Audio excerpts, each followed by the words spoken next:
Hi, I'm Isaac Koo. Have you ever wondered why this pork crackle is so crispy and crunchy? Well, today we're going to be looking at the science behind how to turn this block of pork belly into this crispy, crunchy pork belly.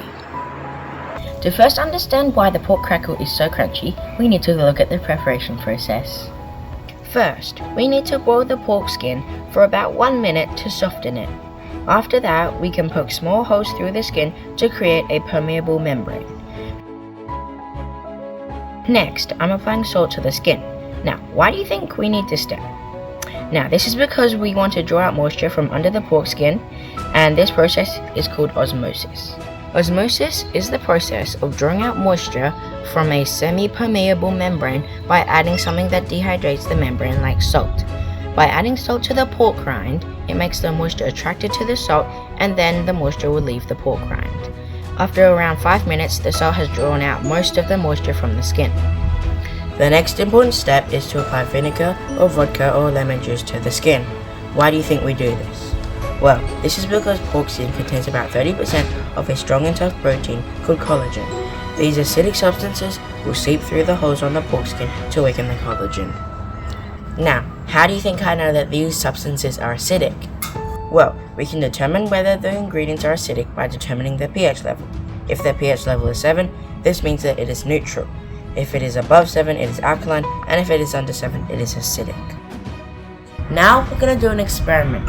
So we are going to use litmus paper strips to determine whether these substances are acidic or not. Now here we have white vinegar, vodka, and water, of course. Now, according to the scale here, if it turns red, it is acidic, if it turns green, it is neutral, and if it turns purple, it is alkaline. So now we're going to test this litmus strip with this white vinegar here. So if I dip this litmus strip in here, as you can see, it is turned immediately to orange, which means it is acidic. Now let's look at the results. So here, vinegar is reddish orange, which means it is acidic. Vodka is yellow, which means it is only slightly acidic. And water is green, which means it is neutral. We then put the pork uncovered in the fridge overnight to allow the dry air to dehydrate the pork skin further. The next step is to put the pork belly in the oven at the temperature of 205 degrees Celsius to slowly cook the meat. This is to allow the moisture and fat to escape during the roasting through the holes in the skin. The last part is to raise the oven temperature to 250 degrees Celsius to rapidly evaporate remaining water in the skin to make it puff up or pop.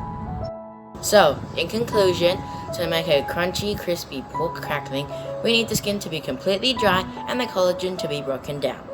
Until next time, goodbye!